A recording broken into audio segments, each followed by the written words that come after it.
இறை இயேசுவில் பிரியமுள்ள மாதா தொலைக்காட்சியின் அனைத்து நிகழ்ச்சிகளையும் ஆவலோடு பார்த்து கொண்டிருக்கிற அன்பு நேயர்கள் அனைவருக்கும் இனிய இரவு வணக்கம். இன்று உங்கள் வேலைகள் அனைத்தையும் முடித்துவிட்டு உறங்கச் செல்வதற்கு முன்பாக இந்த குட் நைட் டாக் நிகழ்வுக்காக நீங்கள் காத்து கொண்டிருப்பீர்கள் என்று நினைக்கிறேன். இன்றும் ஒரு அருமையான சிந்தனையைத்தான் நான் உங்களோடு பகிர்ந்து கொள்ள ஆசைப்படுகிறேன். மனிதராய் பிறந்த நம் ஒவ்வொருவருக்குமே எதையாவது சாதிக்க வேண்டும், வெற்றி கனியை சுவைக்க வேண்டும் என்ற எண்ணம், ஆசை இருப்பது இயல்பு. ஆனால் வெற்றி வழியை அடைய வேண்டும் என்று ஆசை பேராசையாய் மாறும்போது அது நம்மை தவறான குறுக்கு வழிக்கு இட்டுச் செல்கிறது என்பதுதான் உண்மை. என்ன சாதித்தோம் என்பதில் இல்லை, எப்படி சாதித்தோம் என்பதில்தான் சாதனையின் சாரம் அடங்கி இருக்கிறது.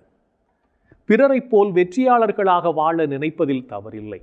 அதற்கான சாலை மெய்வழிச்சாலையாய் இல்லாமல் குறுக்கு வழிச்சாலையாய் அமைவதில்தான் தவறிருக்கிறது என்பதை நாம் புரிந்து கொள்ள வேண்டும். தவறான வழியில் நடந்து நன்றாக வாழ்பவனை பார்த்து நாமும் இப்படி செய்தால் என்ன என்ற எண்ணம் நம்மில் தோன்றுகிறது. முதலில் நம் மனம் கொஞ்சம் தடுமாறினாலும் நமக்கு நாமே நியாயம் கற்பித்து மனதையும் மழுங்கடித்து குறுக்கு வழியே வெற்றிக்கான வழி என நம்பிவிடுகிறோம். இந்த நிலையை முற்றிலும் அகற்றி நேர்மையான வழியில் நாம் பயணிக்க வேண்டும். அப்போதுதான் நம் சாதனை நிலைத்து நிற்கும் என்பதை புரிந்து கொள்வோம். மெய்வழியில் வெற்றியை அடைவதற்காக நாம் தகர்த்தெறியும் தடைகள் நம் வெற்றிக்கான படிகள். ஆனால் குறுக்கு வழியில் நாம் சந்திக்கும் குளறுபடிகள் நம் தோல்விக்கான அடிகள். நினைத்த மாத்திரத்தில் நிறைவேறிவிட வேண்டும் என காணல் நீர் குடிக்கும் அவசர குடுக்கைகளாக நாம் செயல்பட்டு கொண்டிருக்கின்றோம். அடைய வேண்டிய இலக்கை விரைவாக, எளிதாக, இடையூறுகள் ஏதுமின்றி அடைந்துவிட நினைக்கிறோம். புத்தகத்தில் என்ன இருக்கிறது என்பதையே பார்க்காமல் கோனார் உரையும் வெற்றி வழிகாட்டியும் முந்தைய ஆண்டுகளின் வினா விடை தொகுப்பும் நாளிதழ்களின் மாதிரி வினாத்தாளும் படித்து முதல் மதிப்பெண் பெற விரும்பும் மாணவனைப் போல பல நேரங்களில் நாம் குறுக்கு வழி என நினைத்து சுற்று வழியைத்தான் பின்பற்றுகிறோம். நேர்மை நெஞ்சம் அறவழியில் செல்லும், வஞ்சக நெஞ்சம் குறுக்கு வழியில் செல்லும் என்கிறது வள்ளுவரின் வாக்கு. நேர்வழியும் குறுக்கு வழியும் நம்மை பொறுத்தது. இவற்றில் நாம் எதை தேர்வு செய்கிறோம் என்று சற்று யோசித்து பார்ப்போம். குறுக்கு வழியை நாம் தேர்ந்தெடுப்பதற்கு பதிலாக நேர்மையான வழியை தேர்ந்தெடுப்போம். அப்போதுதான் சாதனைகளும் நம் வசமாகும் என்பதை உணர்ந்து கொள்வோம். வியாபாரி ஒருவர் மளிகை கடை ஒன்றை நடத்தி வந்தார். அவருடைய உண்மையான வியாபாரத்தினால் மக்கள் அதிகமாக அந்த கடைக்கு வரத் தொடங்கினர். கடைக்கு நல்ல வருமானம் கிடைத்தது. போட்டியும் பொறாமையும் அநீதியும் நிறைந்த இக்காலத்தில் நீதிக்கும் நேர்மைக்கும் உண்மைக்கும் சில நேரங்களில் மதிப்பு மறுக்கப்படுகிறது. நேர்மையோடு வியாபாரம் நடக்கும் அந்த கடையின் அருகில் பதவியும் பணமும் படைத்த ஒருவர் பெரிய கடை ஒன்றை திறந்தார். ஆடம்பர விளம்பரங்களுக்காக பணம் வாரி இறைக்கப்பட்டது. அமைச்சர் ஒருவர் வருகை தந்து கடையை திறந்து வைத்தார். மக்கள் கூட்டம் புதிய கடைக்கு படையெடுத்தது. பழைய கடைக்காரருடைய வியாபாரம் பாதிக்கப்பட்டது. வாடிக்கையாளர்களும் குறையத் தொடங்கினர். இனி இந்த இடத்தில் எப்படி கடை நடத்துவது என்ற கலக்கமும் கவலையும் அவருக்கு ஏற்பட்டது. அவர் பங்கு தந்தையை சந்தித்து தனது பிரச்சனையை எடுத்து கூறினார். அதற்கு பங்கு தந்தையோ, ஐயா, நம்பிக்கையை மட்டும் இழந்து விடாதீர்கள். நேர்மையோடும் கடின உழைப்போடும் கடையை நடத்துங்கள். கடவுளை நம்பி தொடர்ந்து வியாபாரம் செய்யுங்கள். பணக்காரர் பணத்தையும் பதவியையும் நம்பி கடையை நடத்துகிறார். ஆனால் நீங்கள் உழைப்பையும் நேர்மையையும் நம்பி கடையை நடத்துகிறீர்கள். நேர்மையும் உழைப்பும் நிரந்தரமானவை. இதை எல்லா மக்களும் மதித்து உமது கடைக்கு திரும்பவும் வருவார்கள் என்றார். வியாபாரி நம்பிக்கையோடு தனது வியாபாரத்தை தொடர்ந்தார். தினமும் அதிகாலையில் கடை திறக்கப்பட்டது. கடைக்கு முன் சுத்தம் செய்து கோலம் போடப்பட்டது. கலப்படம் இல்லாமல் நல்ல பொருட்கள் விற்கப்பட்டன. மக்கள் அதிகமாக கடைக்கு வரத் தொடங்கினர். வியாபாரம் சிறப்பாக நடந்தது. நேர்மையான வழியில் வாழ்க்கையை நடத்திய வியாபாரி வாழ்வில் வெற்றியும் கண்டார். நாமும் குறுக்கு வழியை தேர்ந்தெடுப்பதை தவிர்த்து நேர்மையான வழியில் நடப்போம். அப்போதுதான் வாழ்வில் நாம் வெற்றி பெற முடியும் என்பதையும் உணர்ந்து கொள்வோம். இன்றைய தினத்தை எடுத்துக்கொள்வோம். இந்த நாள் முழுவதும் நாம் குறுக்கு வழியில் செயல்பட வேண்டும் என்ற முனைப்புடன் வாழ்ந்தோமா என்று யோசித்து பார்ப்போம். மேலும் இந்த நாளில் நமது செயல்பாடுகள் எப்படிப்பட்டதாக இருந்தது என்று நம்மையே நாம் கேட்டு பார்ப்போம்.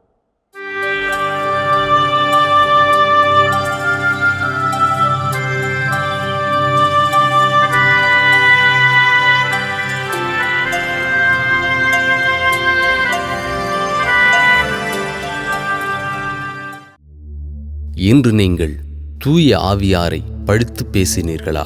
தூய ஆவியாரே அனைத்தையும் துருவி ஆகிறவர், கடவுளின் ஆழ்ந்த எண்ணங்களையும் அறிகிறவர். இன்று நீங்கள் உங்கள் கடவுளாகிய ஆண்டவரை சோதித்தீர்களா? உன் கடவுளாகிய ஆண்டவரை சோதிக்க வேண்டாம். இன்று நீங்கள் பேசிய வார்த்தைகளால் மற்றவர்களை மனம் நோகச் செய்தீர்களா? காயப்படுத்த பலர் இருந்தாலும் மருந்தாக சிலர் இருப்பதாலேயே நம் வாழ்க்கை அடுத்த கட்டத்தை நோக்கி பயணிக்கிறது. இன்று நீங்கள் உங்கள் குடும்ப அமைதியை குலைக்க காரணமாயிருந்தீர்களா? விட்டுக் கொடுங்கள், விருப்பங்கள் நிறைவேறும். மன்னிப்பு கொடுங்கள், தவறுகள் குறையும். மனம் விட்டு பேசுங்கள், அன்பு அதிகமாகும். இன்று நாம் இறைவனுக்கு ஏற்புடைய செயல்களை செய்திருந்தாலும் சமயங்களில் நமது செயல்களால் இறைவனையும் நம்மை சுற்றி வாழும் சமூகத்தையும் மனநோகச் செய்திருப்போம். அத்தகைய தருணங்களுக்காக மனம் வருந்தி மன்னிப்பு கேட்டு மனத்துயர் மன்றாட்டை ஜெபிப்போம்.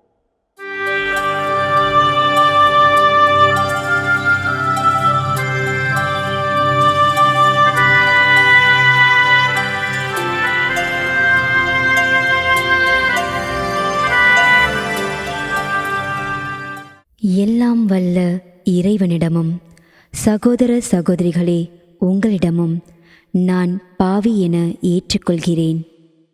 ஏனெனில் என் சிந்தனையாலும் சொல்லாலும் செயலாலும் கடமையில் தவறியதாலும் பாவங்கள் பல செய்தேன். என் பாவமே, என் பாவமே, என் பெரும் பாவமே. ஆகையால் எப்போதும் கன்னியான புனித மரியாவையும் வானதூதர் புனிதர் அனைவரையும் சகோதர சகோதரிகளே உங்களையும் நம் இறைவனாகிய ஆண்டவரிடம் எனக்காக வேண்டிக்கொள்ள மன்றாடுகிறேன். ஆமேன். மனத்துயர் மன்றாட்டை ஜெபித்ததன் வழியாக இறைவனிடமிருந்து மன்னிப்பை பெற்றிருப்போம் என்ற நம்பிக்கையோடு இறை வேண்டலில் இணைவோம்.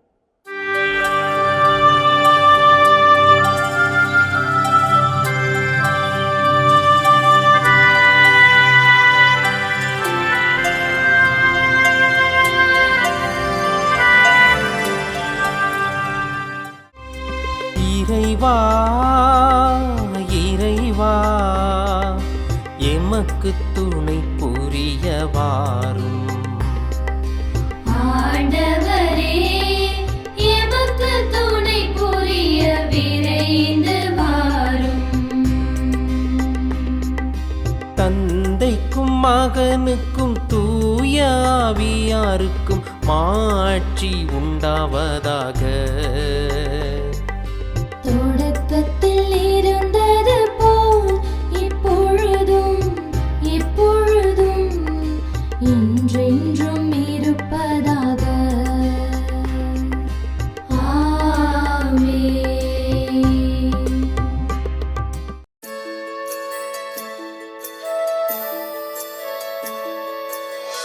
போயது பொழுது புகுந்தது இரவு, தூயனை உனது பொன்னடி தொழுதோ.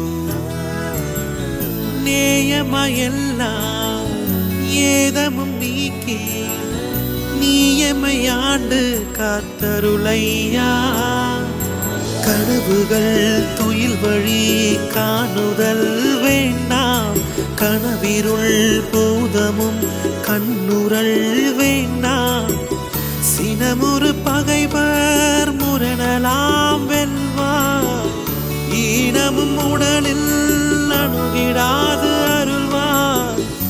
ஆதியம் தந்தாய் அருள் புரிவீரே, அமலன மகனே அருள் புரிவீரே. ஜோதியே உருவாம் தூய ஆவியாரே, முழுதனம் உமதடி அருள் புரிவீரே. ஆமென், ஆமென், ஆமென்.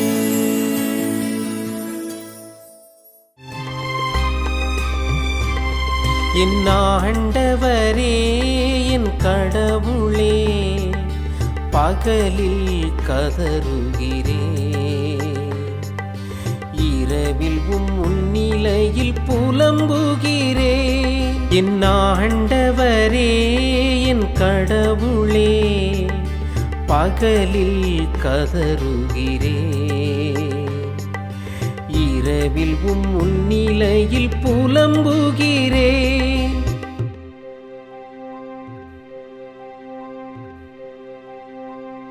ஆண்டவரே என் மீட்பின் இறைவா, பகலில் நான் கதறுகிறேன்,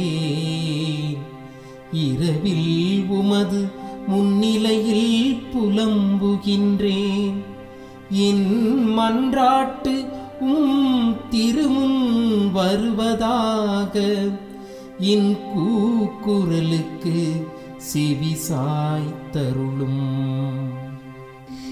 ஏனெனில் என் உள்ளம் துன்பத்தால் நிறைந்துள்ளது, என் உயிர் பாதாளத்தை நெருங்கிவிட்டது. படுகுழிக்குள் இறங்குவோருள் ஒருவராக நானும் கணிக்கப்படுகின்றேன். வலுவற்ற மனிதர் போலானே.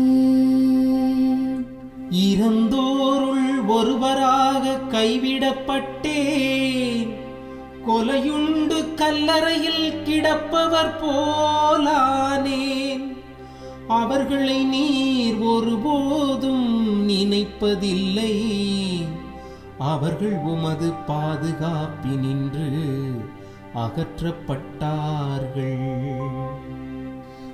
ஆழமிகு படுகொலிக்குள் என்னை தள்ளிவிட்டே, காரிருள் பள்ளங்களுக்குள் என்னை கைவிட்டு விட்டே. உமது சினம் என்னை அழுத்துகின்றது, அலைகள் அனைத்தாலும் என்னை மூழ்கடிக்கின்றே. எனக்கு அறிமுகமானவர்களை என்னை விட்டு விலகச் செய்தீர், அவர்களுக்கு என்னை அருவருப்பாக்கினீர்.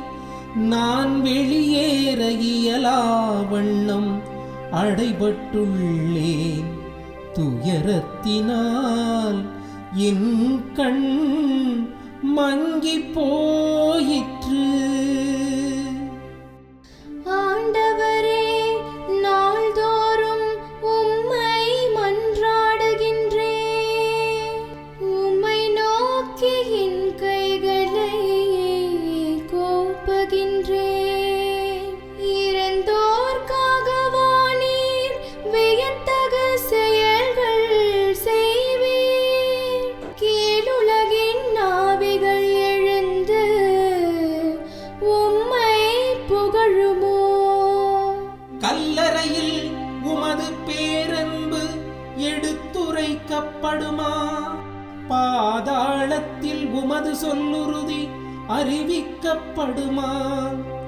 இருட்டினில் அரும் செயல்கள் அறியப்படுமா?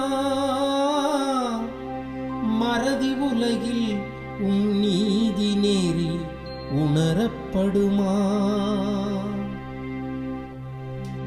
ஆண்டவரே, நானோ உம்மை நோக்கி கதறுகின்றேன், காலையில் உம்மை நோக்கி மன்றாடுகின்றேன். ஆண்டவரே, என்னை ஏன் தள்ளிவிடுகின்றீர்? என்னிடமிருந்து உமது முகத்தை ஏன் மறைக்கின்றீர்? இளமை முதல் நான் துன்புற்று மடியும் நிலையில் உள்ளேன், உம்மால் வந்த பெருந்திகளால் தளர்ந்து போனேன். உமது வெஞ்சினம் என்னை மூழ்கடிக்கின்றது. அச்சம் தரும் தாக்குதல்கள் என்னை அழிக்கின்றன. அவை நாள் முழுவதும் வெள்ளப்பெருக்கென என்னை சூழ்ந்து கொண்டன. அவை எப்பக்கமும் என்னை வளைத்து கொண்டன. என் அன்பரையும் தோழரையும் என்னை விட்டு அகற்றினீ.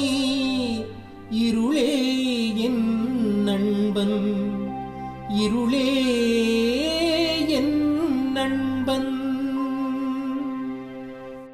தந்தைக்கும் மகனுக்கும் தூய ஆவியாருக்கும் மாட்சி உண்டாவதாக.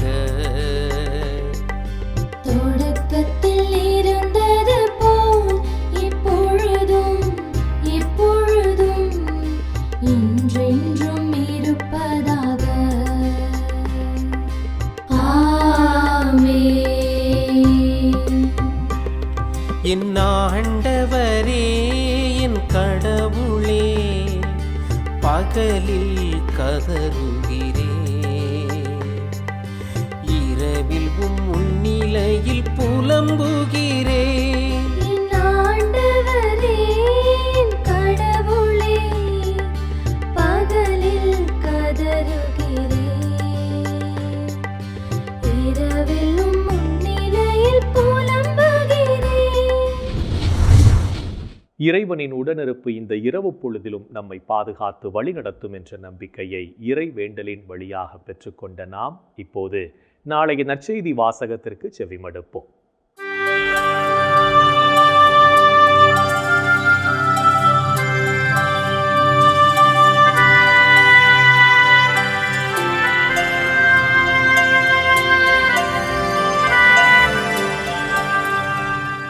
நாளைய திருப்பலி வாசகங்கள்.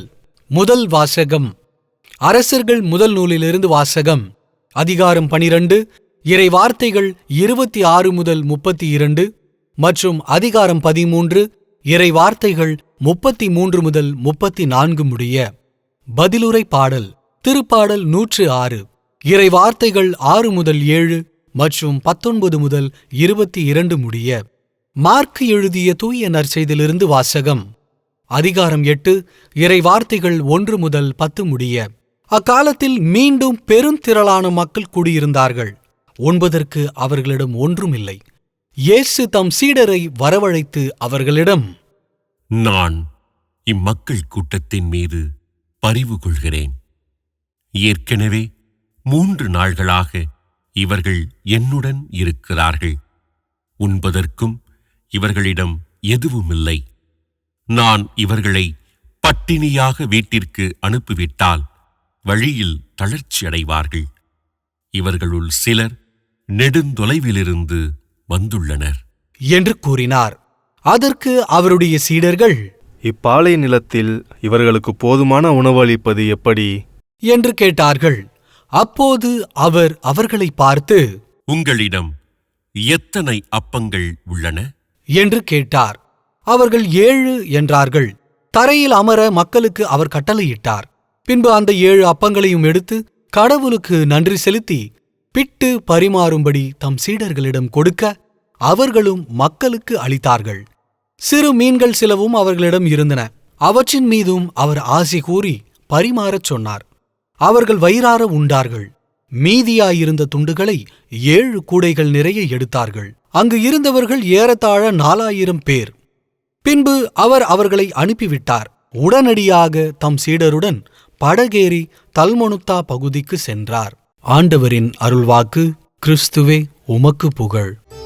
ஆண்டவரே, உம் கையில் என் உயிரை ஒப்படைக்கின்றேன்.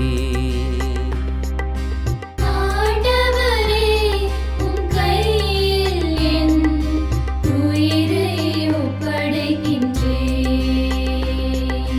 உண்மையின் ஆண்டவராகிய கடவுளே, எம்மை மீட்பவர் நீரே.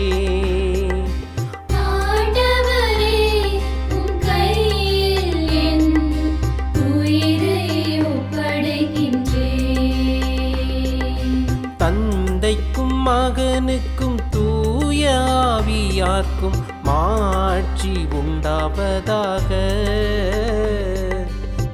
ஆண்டவரே, உம் கையில் என் உயிரை ஒப்படைக்கின்றேன். அன்றாட வாழ்வில் இறைவன் நமக்கு செய்த நன்மைகளுக்கு நன்றி கூறி வாழவும், இறையாட்சி பணியை இனிதே ஆற்றிடவும் அழைப்பு விடுக்கும் இயேசுவின் குரலுக்கு செவிமடுத்து வாழ்வோம் என்ற சிந்தனையோடு சிமியோன் பாடலில் இணைவோம்.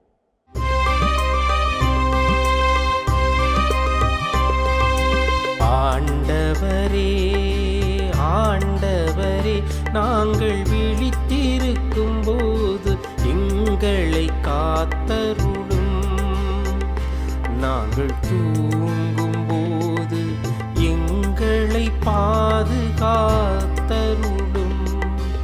இதனால் கிறிஸ்துவோடு பிழித்திருந்து அவரோடு அமைதியில் இளைப்பாறுவோம். அவரோடு அமைதியில் இளைப்பாறுவோம், இளைப்பாறுவோம்.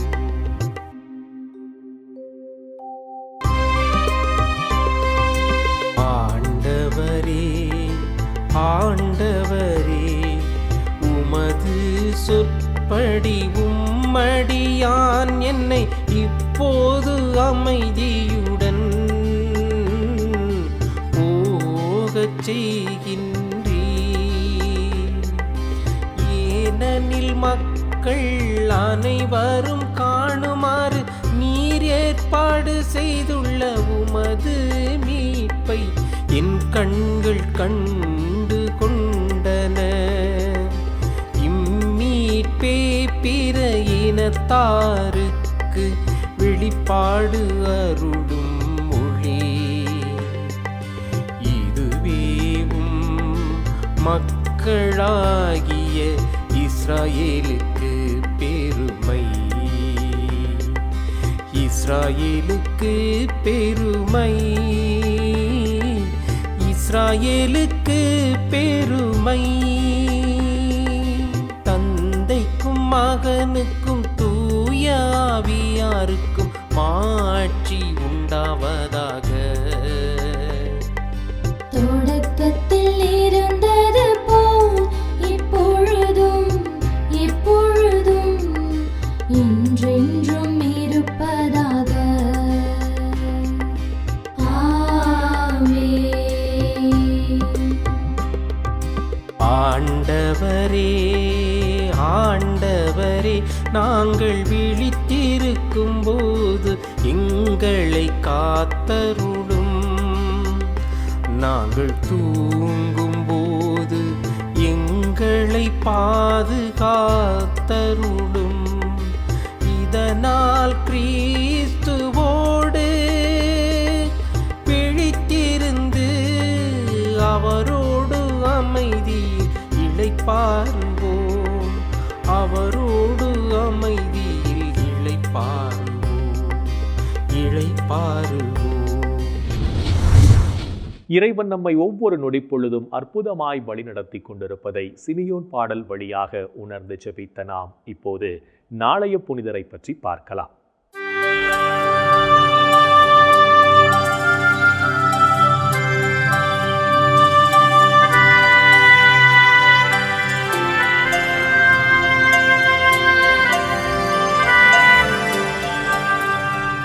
பிப்ரவரி 14 புனித சிரில், புனித மெத்தோடியுஸ். ஐரோப்பிய நாட்டின் தெசலோனிக்காவில் லியோ மரியா தம்பதியினருக்கு கிபி 826 ஆண்டு சிரிலும் கிபி 827 ஆண்டு மெத்தோடியூஸும் பிறந்தனர்.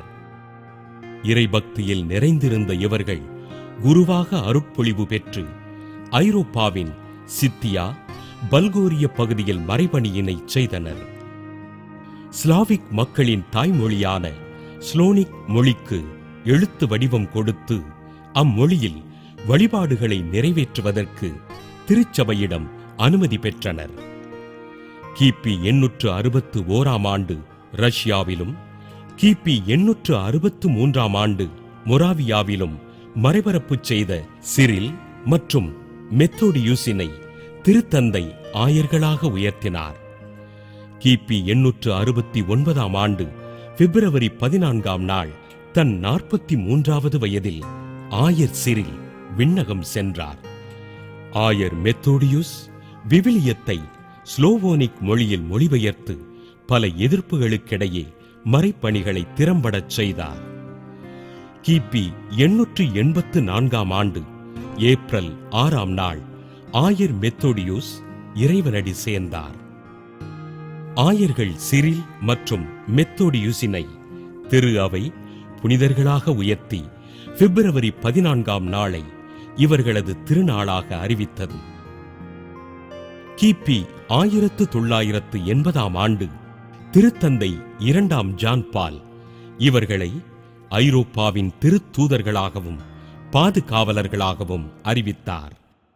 புனித சிரில் புனித மெத்தோடியூஸ் திருவிழாவினை கொண்டாடுகின்ற நாம் பல்வேறு துன்பங்களுக்கு இடையே நற்செய்தி பணியில் தன்னை அர்ப்பணித்து மறைபணிகளை செய்பவர்களுக்காக ஜெபிப்போம். புனிதர்கள் ஒவ்வொருவரும் தங்களது வாழ்க்கையின் மூலம் இறைவனுக்கு சான்று பகர்ந்து வாழ்ந்தவர்கள் என்பதை உணர்ந்தவர்களாய் நாமும் அவர்கள் வழியில் வாழ்ந்து இறை வழியில் பயணிப்போம் என்ற நம்பிக்கையோடு நாளைய தினம் நமது ஜெப உதவி தேவைப்படுவோருக்காக 9 முறை நம்பிக்கை அறிக்கையை ஜெபித்து அவர்களின் தேவைகளுக்காக ஒப்புக் கொடுப்போம். என் அன்பு சகோதரனே, சகோதரியே, இந்த அற்புதமான நாளிலே கடவுள் நம்மை எப்படியெல்லாம் ஆசீர்வதித்திருக்கிறார். நமக்கு மகிழ்ச்சியை, சந்தோஷத்தை, சமாதானத்தை நமக்கு அள்ளி கொடுத்திருக்கிறார். அந்த ஆண்டவரை நாம் போற்றி புகழ்வோம். இந்த நாளிலே குறிப்பாக துன்புறும் நம் கிறிஸ்தவ சகோதரனுக்காக, சகோதரிகளுக்காக நாம் ஜெபிப்போம்.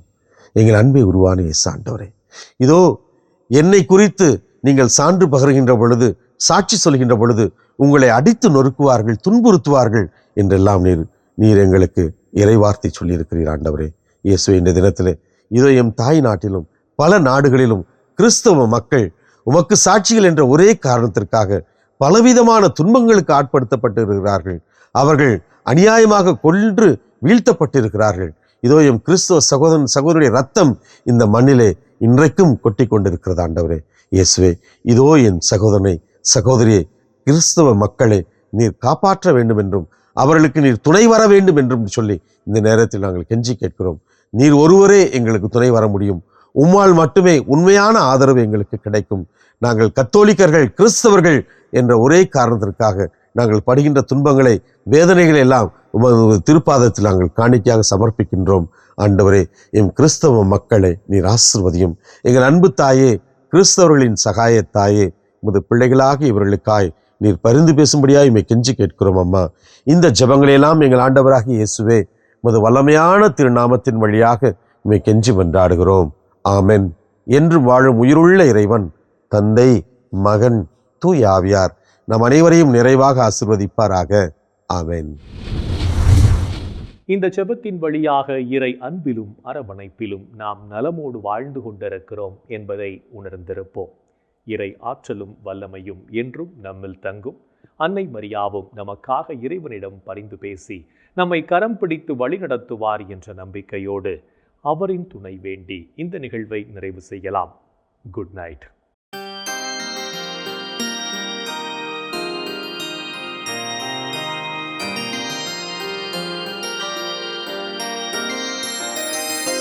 வாழ்க அரசியே, தயை மிகு அன்னையே, வாழ்வே இனிமையே, தஞ்சமே வாழ்க. தாயகம் இழந்த ஏவையின் மக்கள் தாயே என்றும்மை கூவி அழைத்தோ.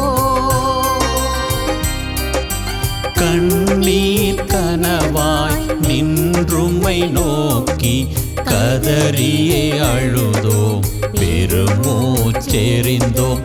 ஆதலால் எமக்காய் பரிந்துரைப்பவரே, அன்புடன் எம்மை கடைக்கண் பாரே.